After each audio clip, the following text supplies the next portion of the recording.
Fala aí, meu povo, tudo bem com vocês? Bem-vindos, bem-vindas para mais um vídeo aqui do Zebra Salsicha. Vamos então começar mais uma semana de vídeos aqui no canal. Vamos já se preparar para o Grande Prêmio do Japão, que é a próxima etapa do Mundial já nesse fim de semana. Mas o GP de Singapura já está nos livros de história. Vamos acompanhar junto também com o barulho aí da obra que está acontecendo aí do lado. Vamos seguir junto nessa com a equipe e tudo. Mas temos muita coisa para falar aqui, temos também falar dos vencedores e perdedores do GP de Singapura, uma das melhores, se não a melhor corrida desse ano até agora. E a gente tem então bastante coisa para falar com os nossos vencedores e perdedores. Vamos fazer então os nossos 5 vencedores e 5 perdedores de uma forma um pouquinho diferente dessa vez. Vamos então falar de um vencedor e um perdedor até então nós chegarmos aos 10 elementos que compõem esse vídeo, pode ser? Diz aí nos comentários o que você prefere, o que você acha deste formato desse vídeo, beleza? Tô aqui com a minha listinha aqui pra gente então começar a nossa lista de vencedores, e o primeiro não pode ser outro senão o grande vencedor desse fim de semana, que é o Carlos Sainz, obviamente.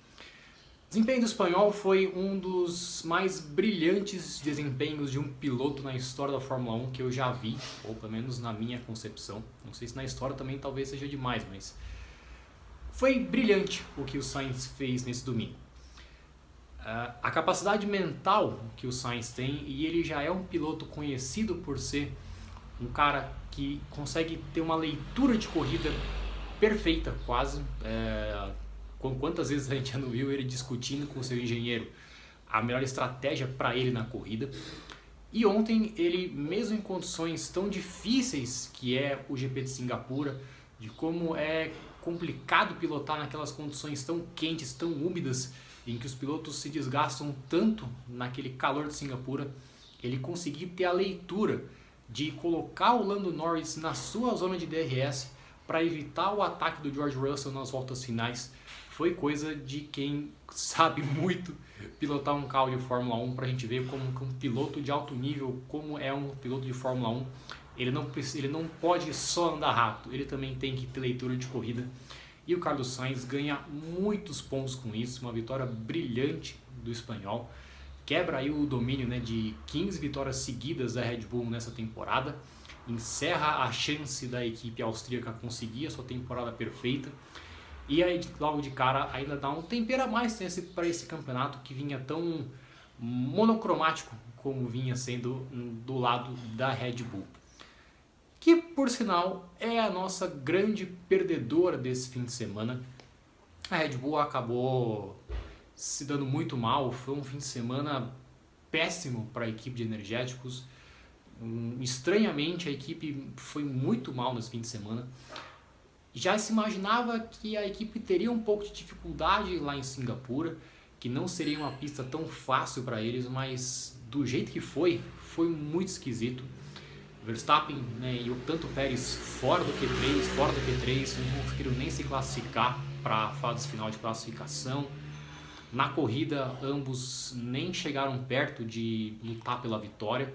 Tentaram uma estratégia um pouco diferente, né, de largar com pneus duros e contar com um safety car mais para o fim da corrida para conseguir ganhar posições com as paradas de box, mas acabaram não conseguindo, né? Teve o primeiro safety car que acabou atrapalhando a estratégia deles, e eles saem de Singapura na sua primeira chance que eles tinham para tentar fechar, né, o Mundial de Construtores. A equipe poderia já confirmar, né, o seu segundo título consecutivo de construtores já em Singapura, acaba ficando para o Japão. E a pergunta que fica, né, agora para a Red Bull é a seguinte: será que esse desempenho foi exclusivo, foi só de Singapura, foi aquela corrida da feijoada, né, em que tudo deu errado para a Red Bull, como já aconteceu também com outras equipes, né? Quantas vezes a gente já viu a Mercedes nos anos de domínio do Lewis Hamilton ter sempre alguma corrida em que tudo dava errado para eles, e na corrida seguinte eles já se recuperavam e mantinham a sua hegemonia? Ou se realmente essa diretiva técnica que foi introduzida agora antes do GP de Singapura pegou a equipe da Red Bull de calças curtas, e aí nós teríamos uma disputa bem mais acirrada nessas últimas corridas do campeonato. Acho que é algo importante que a gente precisa ficar de olho nessa parte final desse campeonato de 2023. Já que a Red Bull acabou perdendo nesse fim de semana, o nosso segundo vencedor, barra vencedora, é o campeonato de 2023, né? Eu acho que se tem algo que foi muito benéfico para a Fórmula 1 nesse GP de Singapura, é a gente poder testemunhar uma briga pela vitória que a gente já vinha testemunhando do segundo lugar para baixo, né? Tirando a Red Bull nesse ano, essas equipes, né, que lutaram pela vitória nesse GP de Singapura têm degladiado corrida após corrida para ver quem consegue ser a concorrente da Red Bull. Ferrari, Mercedes e McLaren tem disputado, né, para ver quem é a melhor delas ao longo de todo o ano. E hoje não, no domingo nós tivemos uma belíssima disputa pela vitória, com o Sainz, com o Norris, com o Russell. Depois o Hamilton apareceu também, o Leclerc também até no começo da prova tentou lutar pela vitória, mas acabou tendo a sua estratégia sacrificada, né, em prol do Carlos Sainz. Mas é uma ótima notícia para o campeonato, né? A gente vê uma disputa tão interessante entre essas equipes. Eu acho que é muito legal ver mais equipes lutando por vitórias do que a gente tinha visto ao longo de todo o ano, né? Esse domínio que a Red Bull tem feito, apesar de histórico, acaba não sendo legal para o entretenimento, para a esportividade da Fórmula 1. Então, ver as equipes lutando por mais vitórias, eu acho que vai ser muito importante. Até a Makita gostou bastante desse campeonato, de ver todas essas equipes lutando por mais vitórias, né? E o nosso segundo perdedor de hoje, que por falar era uma equipe que estava ali lutando para ficar junto com Ferrari, com Mercedes, com McLaren, é a Aston Martin, né? Então eu acho que é complicado a gente falar da equipe britânica, porque eu acho que esse GP de Singapura deixou muito claro que a equipe realmente ficou para trás, né, no seu ritmo de desenvolvimento. A Aston Martin no começo do ano era uma das melhores equipes do ano, né? Chegou até a brigar com a Red Bull em determinado momento do ano, especialmente o GP de Mônaco, por exemplo, que era uma prova em que o Alonso quase que conquista uma pole position, mas conforme a temporada foi avançando, as outras equipes rivais foram se aproximando da Aston Martin, e a equipe, talvez por estar já num foco para o ano que vem, ou se realmente já não tem mais fôlego para alcançar as rivais, acabou ficando para trás. E isso ficou evidente no desempenho do Fernando Alonso, né, nesse GP de Singapura. Ele teve um GP para esquecer, foi péssimo o que aconteceu com o Alonso nesse domingo. Teve problema, né, com relação ao erro na entrada do pit lane, tomou punição. Depois a equipe acabou falhando no box, rodou sozinho. Foi uma corrida para esquecer do Alonso. E ele já criticou a equipe, né? Ele já mandou no rádio que o carro estava inguiável. É a primeira vez desde que o Alonso chegou na Aston Martin que a gente escuta uma reclamação tão evidente do espanhol sobre o carro da equipe. E vamos ver se isso vai se repetir ao longo dessa parte final do campeonato, porque é algo para a gente ficar bem atento, porque a gente sabe que aquele Alonsinho paz e amor que a gente viu ao longo desse ano não vai ser assim para o resto da sua trajetória na Aston Martin, né? A gente sabe que o Alonso é um barril de pólvora que a qualquer momento ele pode explodir, e aí a gente já sabe que pode acontecer. A gente já viu em outras oportunidades com o Alonso. Com relação ao Stroll, eu não tenho muito mais o que falar. Nesse vídeo que eu vou colocar aqui, não sei se é onde que fica, mas eu já falei o que tinha que falar sobre o Stroll. É um piloto que já passou da hora já na Fórmula 1.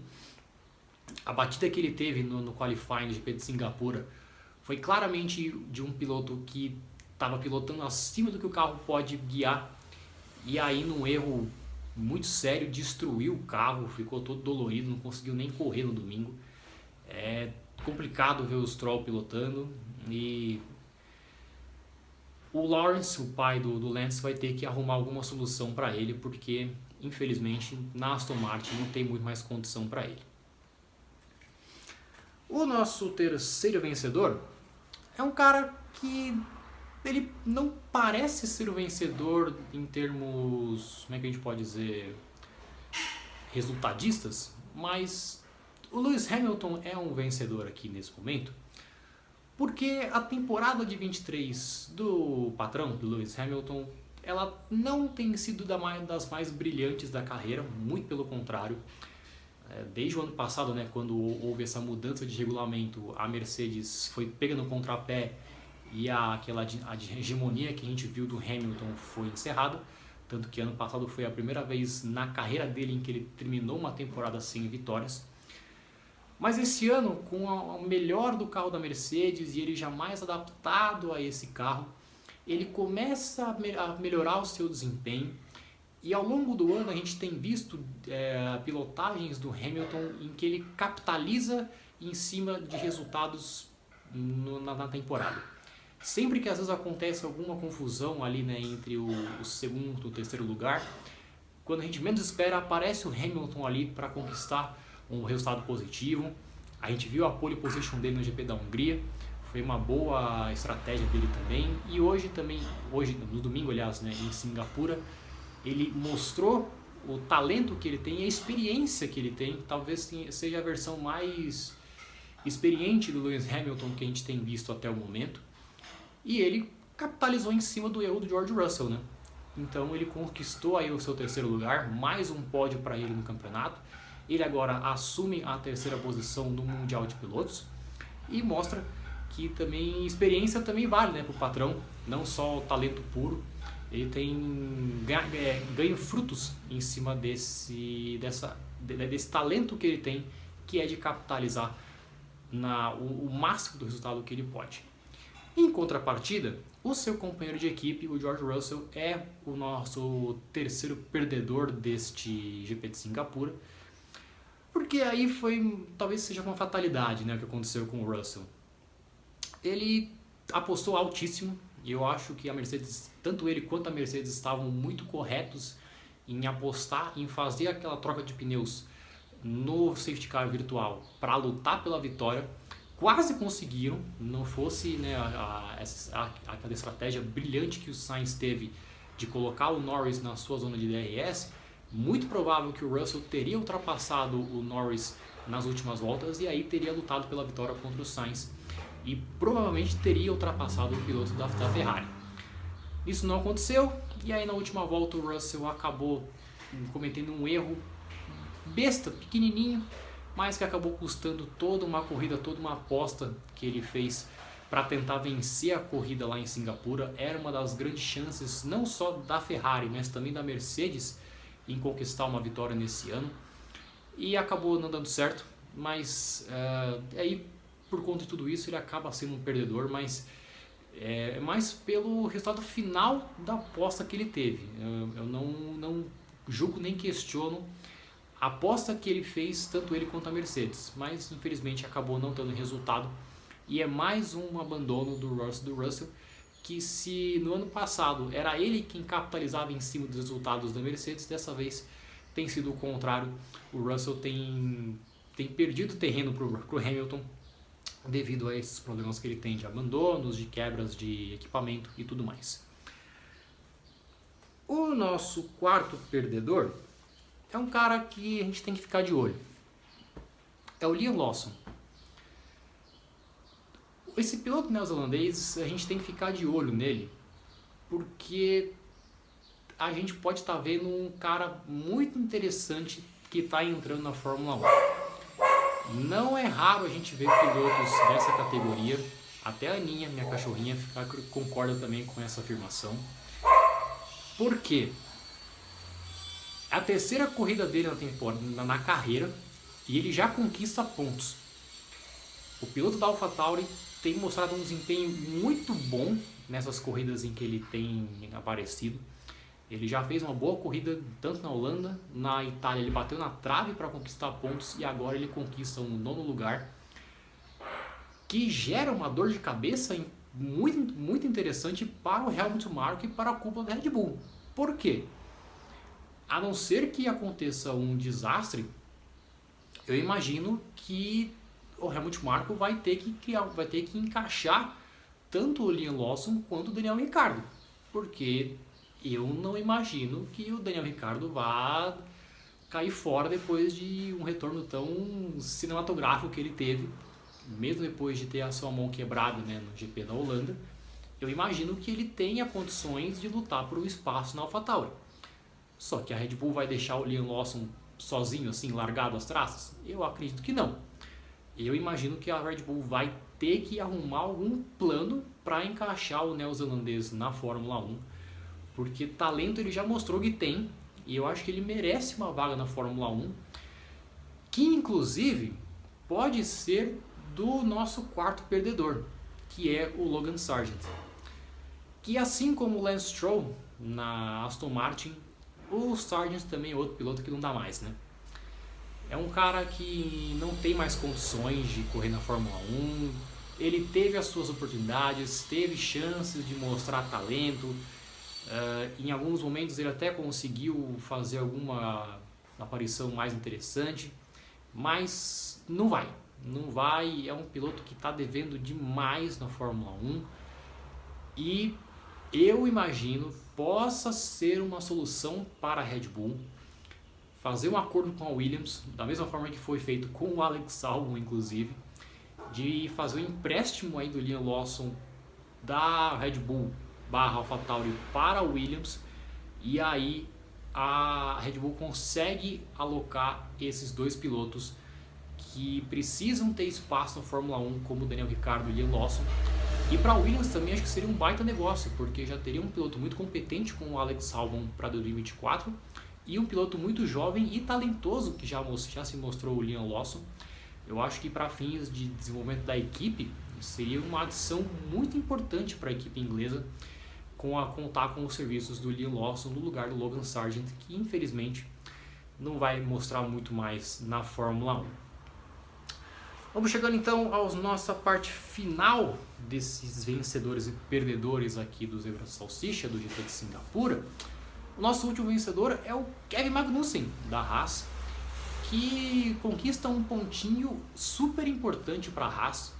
Foi o primeiro ponto da equipe americana desde o GP da Áustria, o que mostra como o desempenho da Haas vem caindo muito, né, do começo do ano para cá, mas para essas equipes, né, como AlphaTauri, Alfa Romeo e Haas, qualquer pontinho é fundamental nessa disputa pela parte final, né, do campeonato.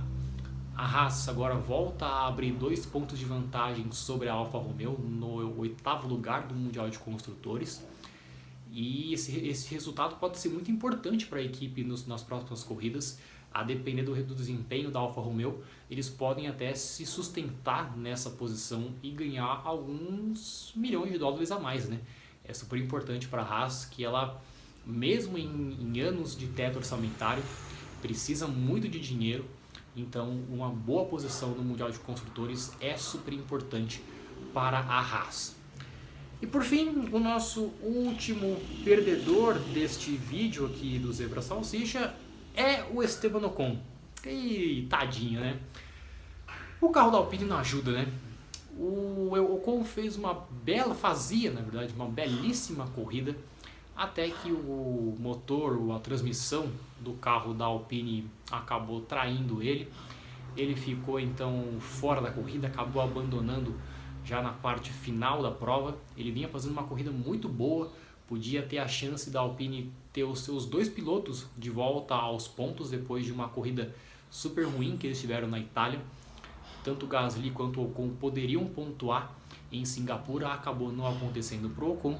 Isso mostra a fragilidade do carro da Alpine, que mais uma vez mostra a sua inconstância, que é a grande característica da equipe francesa, infelizmente, neste ano de 2023.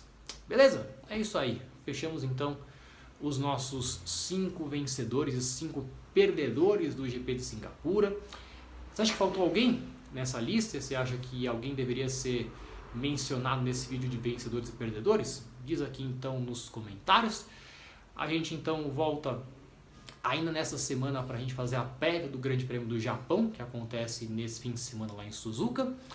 E qualquer novidade a gente também volta aqui no YouTube com vídeos mais curtinhos, vídeos mais longos.